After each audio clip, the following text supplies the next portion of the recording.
l'approche des fêtes de fin d'année, le gouvernement se montre préoccupé par la question de la sécurité alimentaire et nutritionnelle au Cameroun.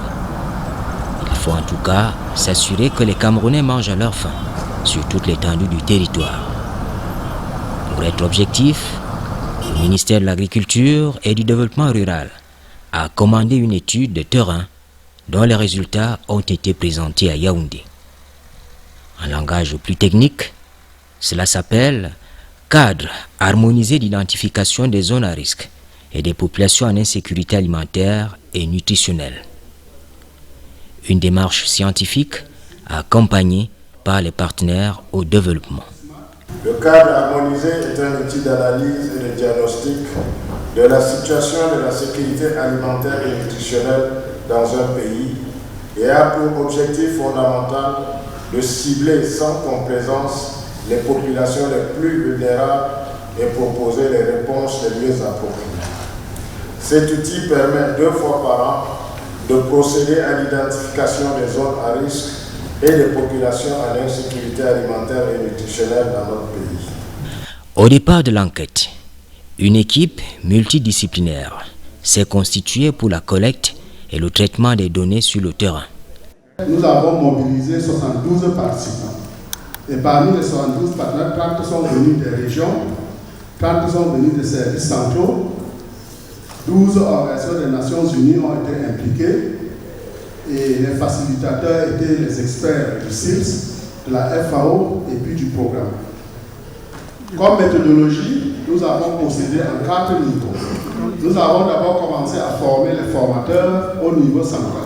Ça veut dire tous les chefs de services régionaux de services enquête et statistiques agricoles ont été conviés à Yaoundé pour leur formation. Cette formation a eu lieu le 11 septembre 2021. Par la suite, nous avons procédé à la formation des enquêteurs. Il y a eu 6 regroupements sur l'ensemble du pays. Il y a eu le pré-CH. Le pré-CH, c'est quoi? Nous avons réuni tous les délégués départementaux du Cameroun pour collecter les avis en ce qui concerne les facteurs contenus dans toutes les régions du Cameroun. Et cette formation a eu lieu du 11 au 15 octobre 2021. Suite à cette pré-CH, il y a donc eu un atelier national qui a eu lieu à Bakomo du 18 au 23 octobre 2021 pour l'analyse du cadre harmonisé. Sur quoi nous avons travaillé pour collecter toutes ces données. Il y a eu d'abord l'enquête nationale sur la sécurité alimentaire et nutritionnelle. Cette enquête a couvert les 58 départements. Nous avons considéré les données de l'enquête agricole.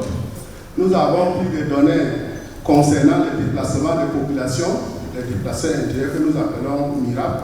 Nous avons utilisé les enquêtes SMART pour la malnutrition. Nous avons utilisé les différents rapports des structures intervenant dans la sécurité alimentaire. Les résultats, plus ou moins détaillés, donnent une orientation d'ensemble. Des éléments d'information de première main au ministère de l'Agriculture et du Développement rural.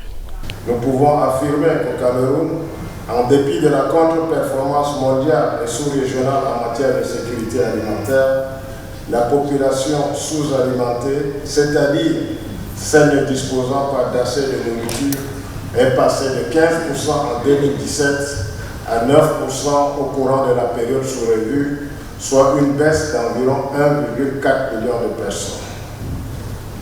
Ces progrès ont été réalisés grâce à la très haute impulsion du chef de l'État, son Excellence Paul Biya, qui a instruit la modernisation de notre agriculture au sens large et la transformation de notre système alimentaire.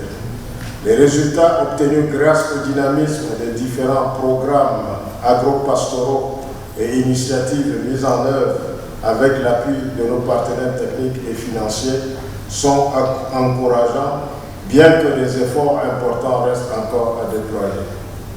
Dans les régions de l'Ouest, du Centre, du Sud, du littoral, du Nord-Ouest, du Sud-Ouest et de l'Est, la production du maïs, du haricot, de la pomme de terre, de la patate, de l'igname, de la banane plantain est acceptable.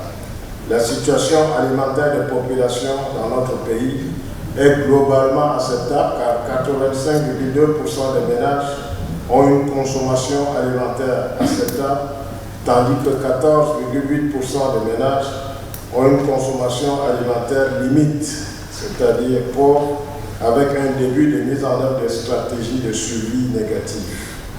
Ces chiffres atteignent un niveau de dégradation importante dans certains départements de la région de l'Extrême-Nord.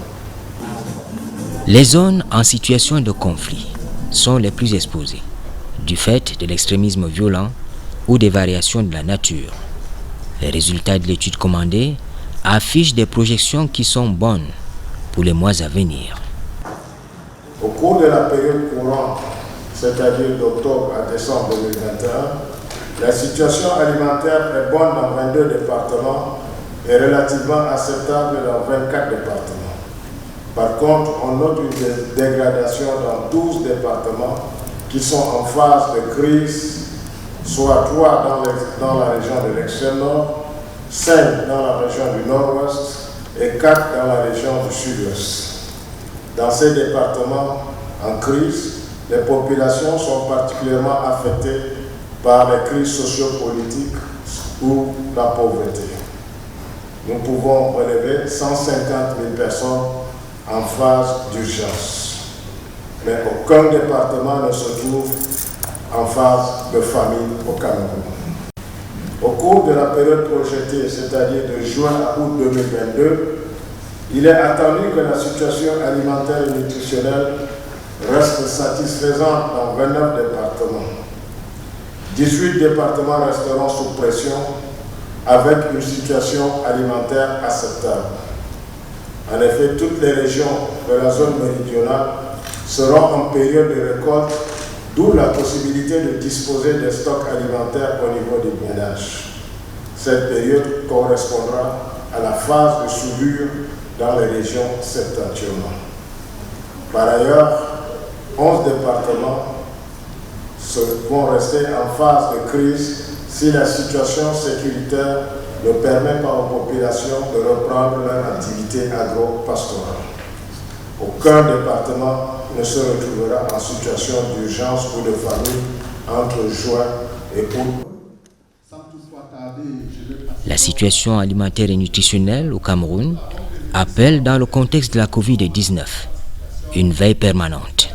L'engagement du gouvernement, en collaboration avec tous les acteurs de la sécurité alimentaire et nutritionnelle, est de mettre tout en œuvre pour protéger les moyens d'existence de nos populations et apporter une réponse d'urgence aux populations cibles. J'invite donc l'ensemble des acteurs de la sécurité alimentaire à poursuivre la transition agroécologique par la mise en œuvre de pratiques agricoles innovantes afin d'accompagner l'agriculture au sens large dans son adaptation au changement climatique. Il s'agira d'utiliser des semences améliorées et résilientes, de choisir des spéculations qui correspondent aux pédologies des sols, de favoriser le développement de l'industrie agroalimentaire, de soutenir la recherche, le développement et l'enseignement agricole. Il faudra aussi continuer le développement de l'aquaculture et l'amélioration de la production de la viande et du lait.